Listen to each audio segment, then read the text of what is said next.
and welcome to Guitarist Magazine. We can be found on the web at www.guitarist.com. My name is Jason J. Rock Houston, and it's my honor and pleasure to be speaking with Silent Theory guitarist Bob James. How are you doing today, Bob? I'm doing well. Thank you for having me. Yeah, Bob, I gotta tell you, I never heard of a band until your publicist sent me a press release on the band, and I checked out the latest single for its the acoustic version of a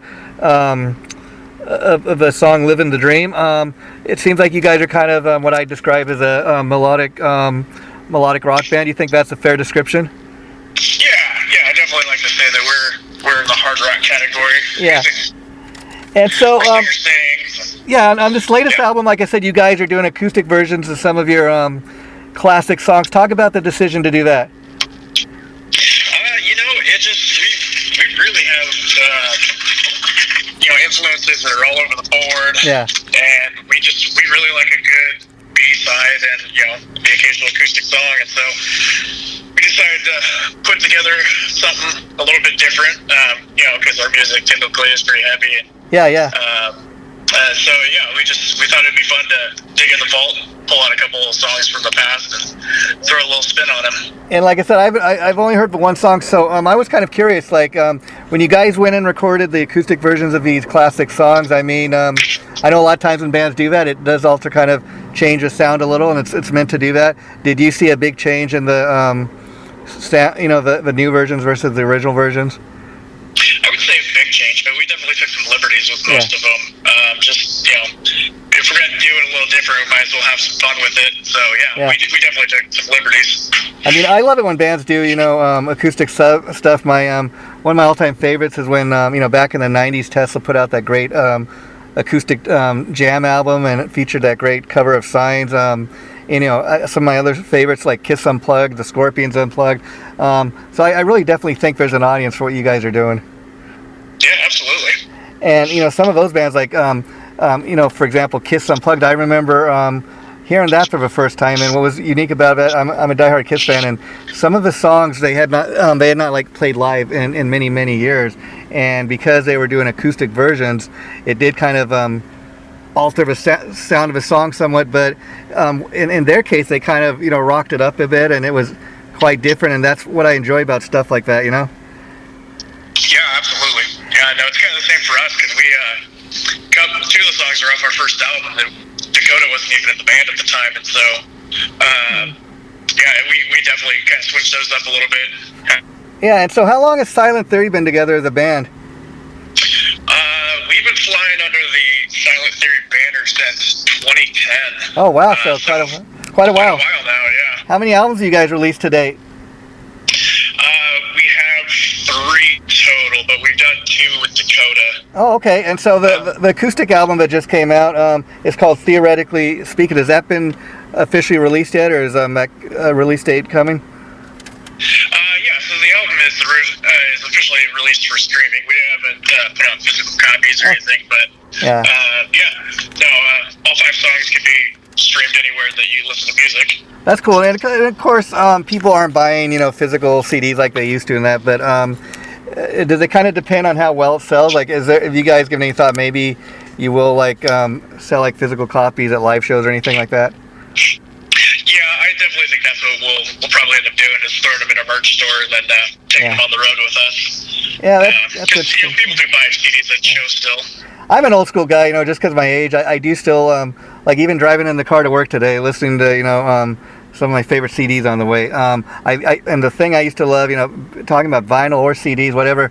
Back in the day, I used to love to look at the artwork. I mean, I remember seeing something like Kiss Destroyer, Iron Maiden's Number of a Beast for the first time when I was a kid, not knowing anything about really who the bands were at the time because I was so young. But I thought, man, that looks so damn neat. That's so cool looking. I just have to have it, Absolutely, yeah. No, I am also of a generation where I appreciate a good album start to finish. So it's been a little bit of a transition for us to kind of get into this new model of releasing singles and not so much albums. But like you said, you got to kind of move. That is the technology of today. You got to kind of move with the flow.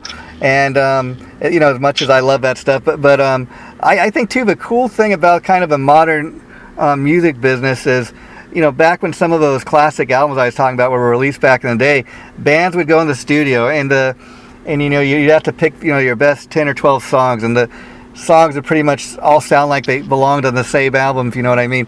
Whereas there's not really that pressure to do that. I mean, if you want to go in, like you said, and just cut 5 new songs, you can do that. And if they sound the same, that's great. If not, there's not really the pressure to do that. And that's kind of cool because you can have kind of different kind of sounds coming out of your guitar.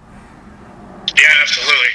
And we were actually just having that conversation today because we're actually in the studio right now recording some new music, and the song we're working on right now is not drastically different, but a different kind of feel than a lot of our songs, but it doesn't have to match because it's not necessarily going on an album per se.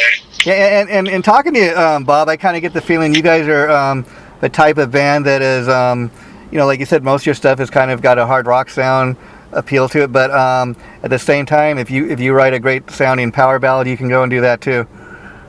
Oh, absolutely, yeah. Our last full-length album, called Hunter Be Hunted, had a song that was borderline country song on it, pretty much a punk song, and then a bunch of songs that are just like, I dig that, really Silent Theory, and so we are definitely open to having fun with it, playing around, and our musical influences, like I said, are really all over the board, so we bring it all in. I mean, you look at something even like a great classic rock band like the Eagles, and like you said, they've got everything from great rock music to great ballads, great even they get close to country music in some of their stuff, and that's what I always dug about them. And those songs are being played on the radio almost 40 years after they were originally written, and so I think there's something to be said for great songwriters.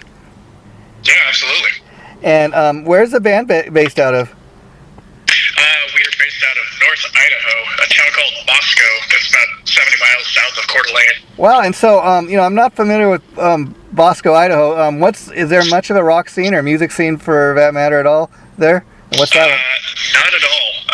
So we actually, our closest music scene is really like Spokane, Washington, and or Boise. So we kind of bounce back and forth between those two places. So you guys don't. I imagine that being the case, you're going mostly out of town to do your live shows as opposed to sticking close to home, right? Yeah. No, we do play shows every now and then in our local area, but we play a bulk of our shows out on the road. And that's got to be cool too, playing your home area. But because a lot of people probably are always kind of diehard fans and come and check you guys out. But then when you get on the road, those are people maybe checking you out for the first time. Yeah, 100%.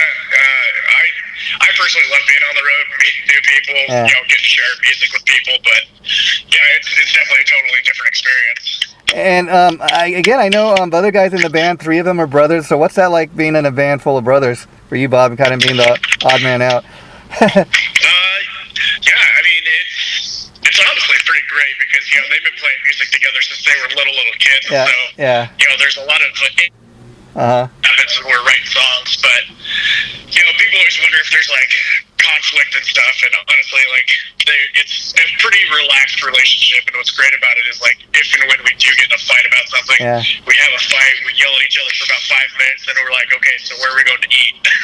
And then we just move on, so. And I would also kind of think maybe the 3 of them being brothers and knowing each other all their life, it may be one of those situations where you got the brotherly love going, but there's kind of a love-hate thing, if you know what I mean, where because they've known each other all their lives, they love each other, and yet at the same time they have differences of opinions. They're probably kind of, always kind of going at it like brothers do. Is that the case?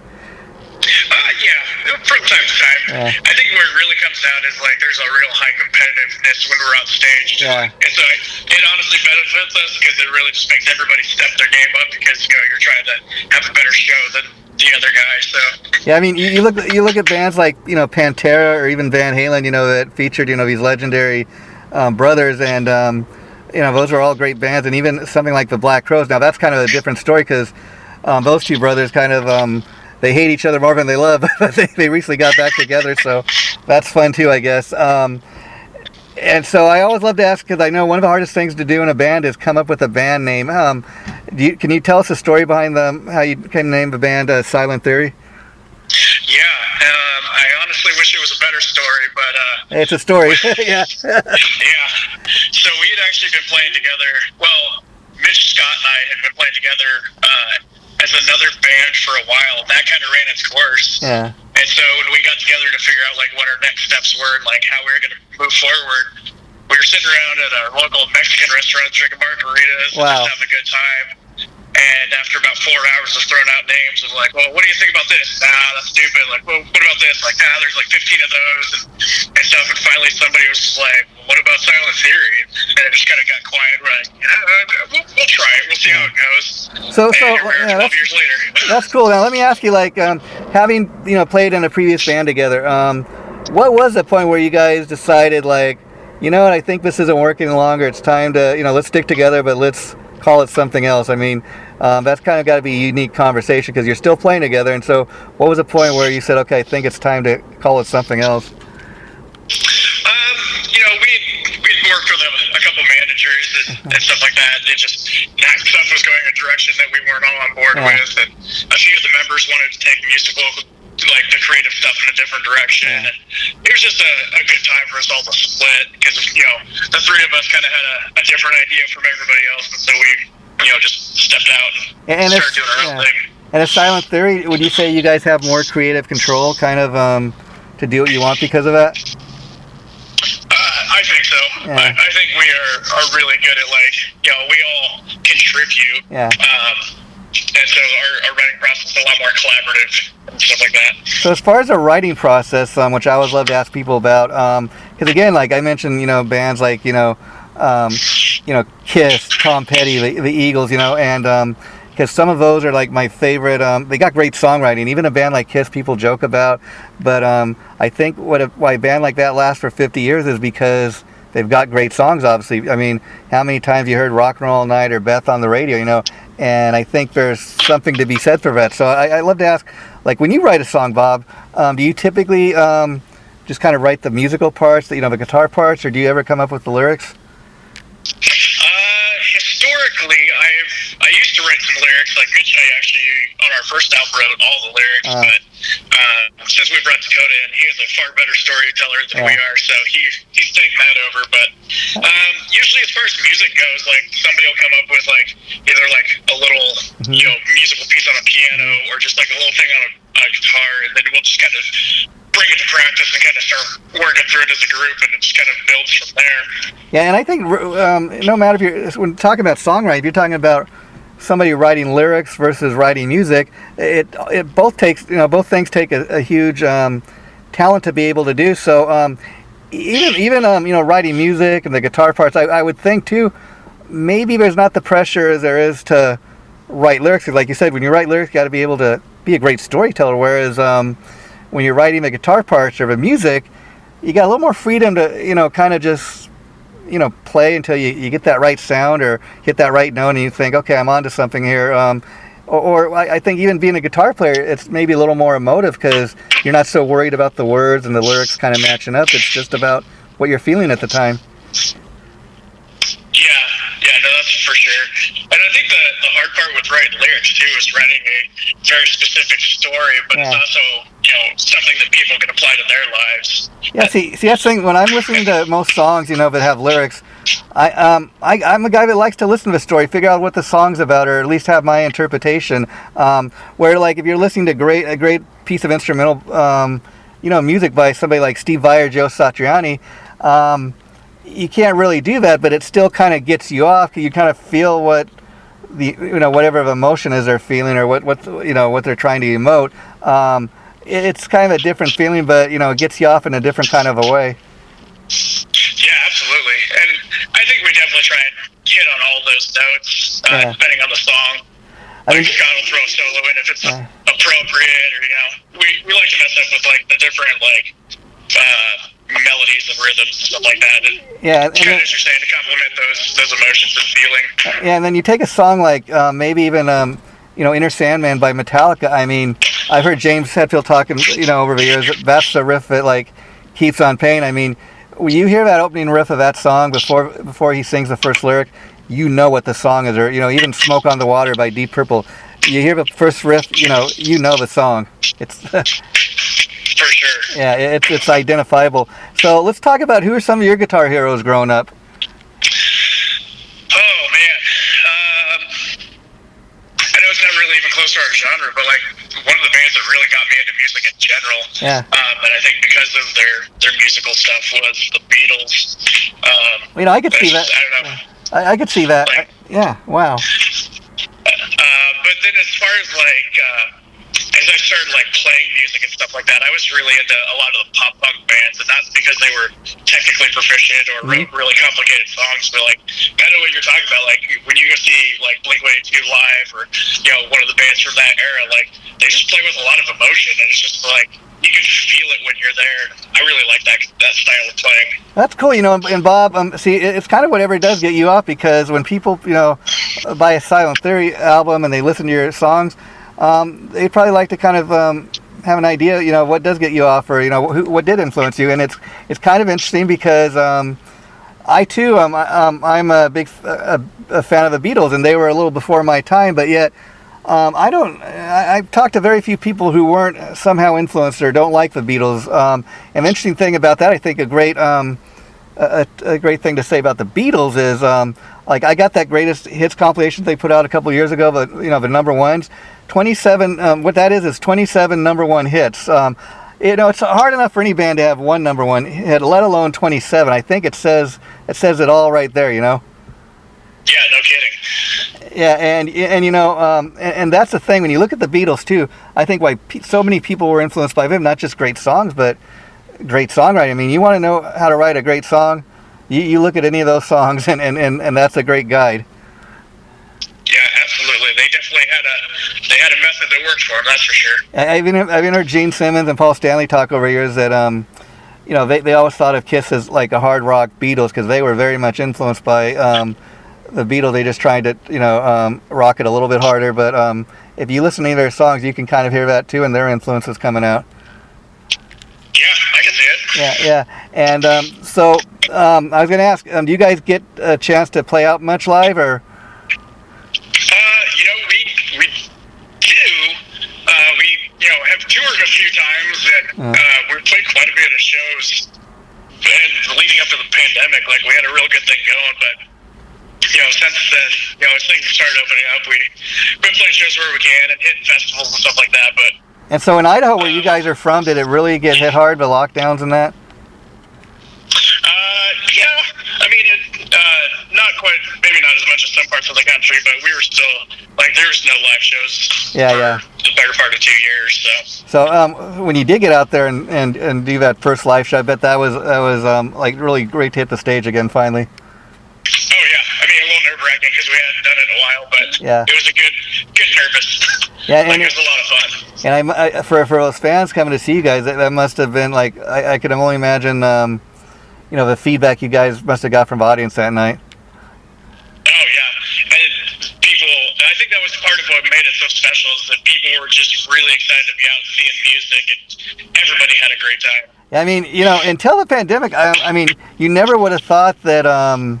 You wouldn't have been able to even go see a movie at your local movie theater. I mean, I live here in Los Angeles, California, rock and roll capital of the world at one time, and the governor out here was even talking about, we're gonna, I don't know if we're ever gonna allow people to go even to see a movie out here again, or we're not gonna allow live concerts. Luckily, it didn't come to that, but I mean, because I think music has got a real gift to bring people together, and you need to get out of the house and do something every once in a while, just to have some fun. So I think it's great that live music is coming back. Yeah, 100%.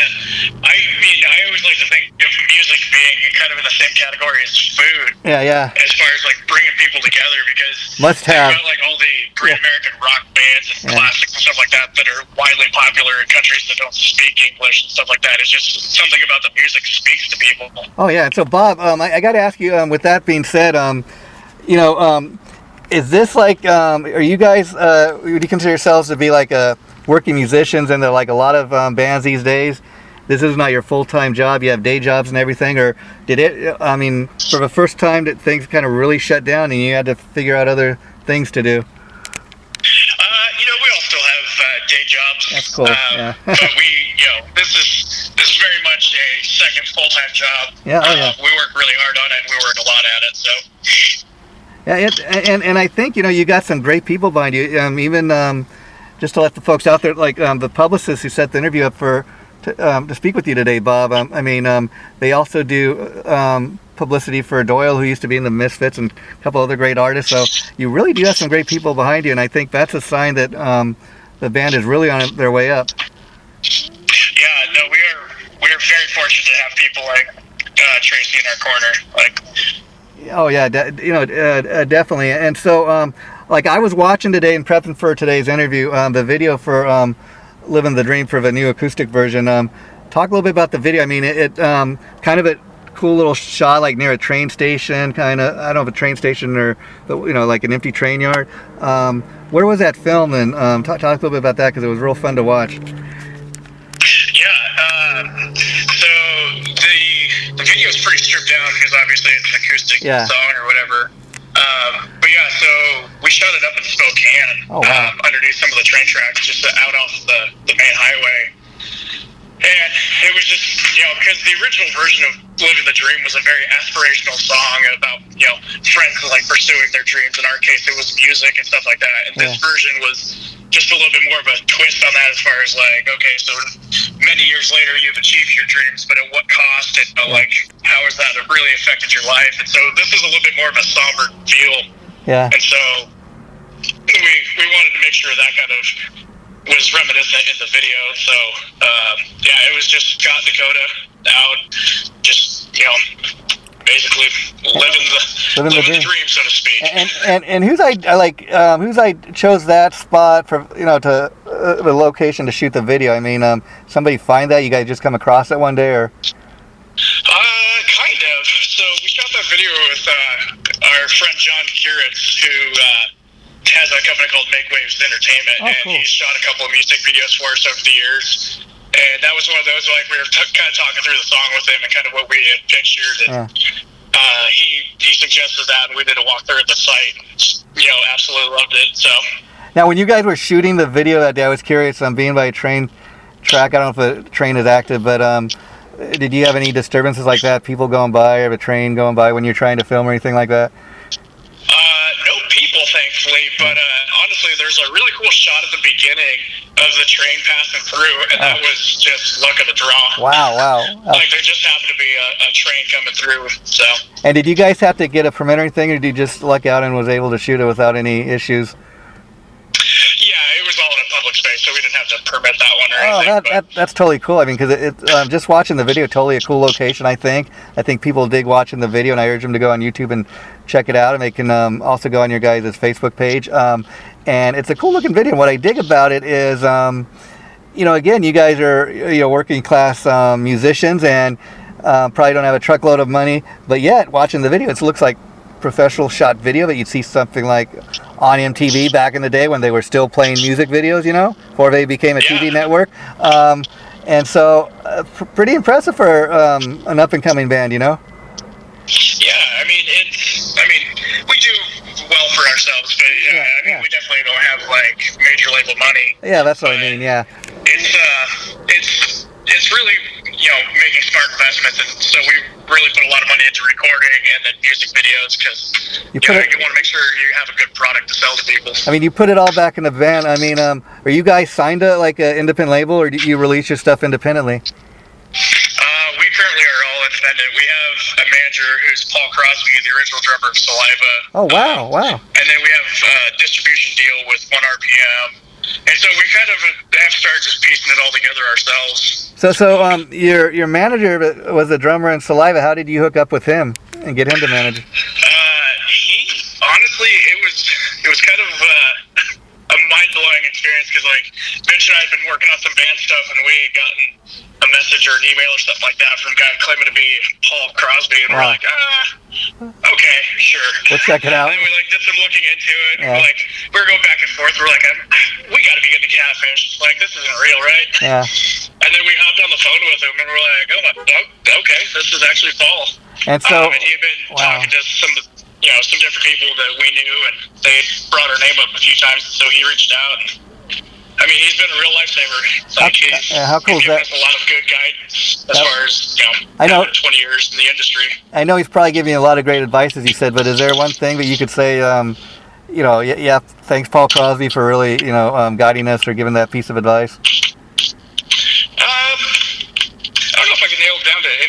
thing. Yeah, but, yeah. Like, it's just, as we start navigating some of these, like, because we've been pitched like some record deals and stuff like that, and just his insight on like what the industry standards are and some of these things have really helped us make educated decisions on what's the best choice for us. Yeah, I mean, I think a cool thing about having a guy like that manage you, somebody that's actually an actual real professional musician that's actually knows what it's like to be, in the music industry. He can really give you that advice. I mean, you hear these horror stories even about some of these great classic rock bands. Like one comes to mind is Creedence Clearwater Revival. The guy John Fogerty wrote all the songs. I mean, he lost the rights to all his songs for many, many years before he got it back. But and the record company was making more money than the band was ever making. So it's great that you can have a guy like that who's actually been in the music business kind of, guide you like that.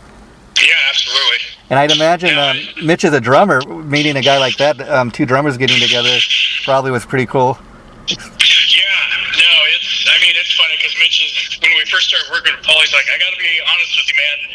I'm actually a pretty huge fan. He's like, I've got your autograph on my wall. Wow. I've got some stuff from other shows I've been to. He's like, I just got to be honest. So it's been a cool opportunity for him for sure. That's cool. And so, what else is coming? You guys said you're working on like this album. The acoustic versions just came out, and it is called Volume 1. So, is it safe to assume that Volume 2 will follow, or does that kind of depend on how well this one sells? I think that we'll probably put out a Volume 2, just because it's a fun way of like reimagining some songs and stuff like that. But I mean, there is the off chance that it could be like History of the World Part 1 from Mel Brooks, where there is no Part 2. Yeah, there you go. I foresee a Part 2 coming. Or even like Top Gun. There's a Part 2 finally after 30 years after the fact, but it took 30 years. But I tell you, and people want to go see that film. It's hard to say, but I would say the new Top Gun film's got to be. It's at least as good as the first one, if not better. Which is, I think that's an amazing task in itself. And so you guys got 5 tracks on Volume 1.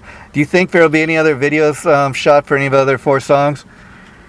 Yeah, we actually have videos for the other songs that we'll be releasing kind of, a little bit at a time. Oh, that's cool. That's cool. Wow. Yeah. I remember like the last studio album Metallica put out, like first 10 hours the album was out, like they released one video for each of the songs on the album until they were all out. That's a kind of cool way to do things. And then it's because back in the day even you'd only maybe get 2 or 3 videos per album. So that's kind of cool when you get more than just one video these days. Yeah, I mean the model these days is really all about singles and stuff, and so we'll probably have like a steady flow of songs and videos kind of constantly coming out. And like some of these great classic rock bands we've been talking about back in the day, some of them would release like 1-2 albums, a year, and it's not quite done that this way, but anymore. But the cool thing where you could drop like a 4 or 5 song EP like every couple of months, people constantly gonna have something new to look forward to, Yeah, absolutely. And so any chance that with the Volume 1 being released, have you guys given any thought when you like go out there to support this?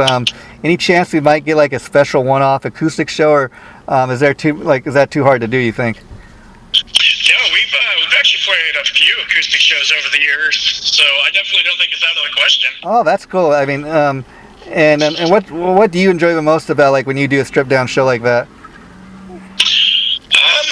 It's just a completely different experience with the audience. For sure.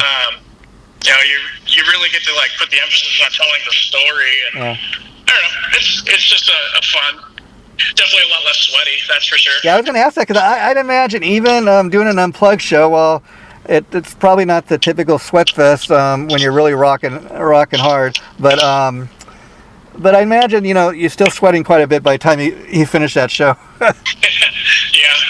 Well, yeah. I mean, you're always got to be putting the work in, so. Yeah, and that's what it's all about. Like you said, putting the work in. I mean, I think that's part of the reason that you guys are getting the response you are, because you got great songs and you really are putting the work in. I mean, it's not like a half-assed thing. And you were talking about like being influenced by punk bands. I mean, one of my all-time favorite punk bands is like the Ramones. I've heard people talk about going to see Ramones back in the day, and they do like they'd be done with the concert like in 30 minutes because their songs were just so short and fast. But people were really into stuff like that back in the day. Yeah, and so you guys are working on some new music. You're in the studio, as you said, working on the next album already. I know this one just came out and you're working on that, but is there a projected release date for that probably sometime next year? Yeah, I mean, I really do think that we'll probably release everything as singles, and then once we get about 10 or 12 songs, we'll put it together to, a composed CD, but really just the way the market works these days. It's all about singles. It's all about content. Yeah, that's what it's about these days, and I think the cool thing about that, like I said, people constantly have new music, so that's fun. Anything else you want to let the fans know about, Bob, before we wrap it up, or let us know where people can find you online? Yeah, absolutely. So like I said, we always got new things coming up and coming out, so definitely check us out on silenttheory.com. From there you can find links to all of our socials. We're on all the major social media sites. You can find links to all the places you can stream our music. And then we also have a really sweet merch store that we're always updating with new shirts, hats, various other things and stuff. So that's fun. It's just a really good resource. And, when we put up new music videos and new tour dates and stuff, that'll all be on that website. So. And then you guys, I assume, have a YouTube channel where people can check out all your videos? Yeah, absolutely. YouTube is a great place to go check us out because we have, at this point, almost like 10 music videos out. Oh, that is cool. We'd love to get this feedback. So yeah, that's what I love about YouTube. Like, especially as a band, you can. It's not like having to fight to get your video on MTV back in the day. You could just post it up there. Immediately, you see what people are digging it or not, and you get the comments, and it kind of gives you a great idea. Hey, we're on our way up, or we're on our way down. But I think that's what's cool about YouTube. You could just post your stuff out there, put it out there, and people are going to react to it. Yeah, absolutely. And it's definitely made it more of a user's market as opposed to the other way around. Yeah, Bob, before I let you go, one last question. So Silent Theory, that's your main gig, or do you have any other bands or projects you want to let people know about that you're involved with? Silent Theory is the only one I'm doing right now. That's great, and I guess keeps you busy. So Bob, thanks so much for taking time to talk to me. It was great pleasure, and let's keep in touch. And if you'd ever have next time you drop a single, I'd love to talk to you or any of the guys again. So let's keep in touch. You're part of our family now, and like I said, this interview will be going up in the next 2 weeks. Once I got a date, I'll be sure to let you know. Okay? All right, sounds good. Thank you so much. Take care, buddy. Bye bye.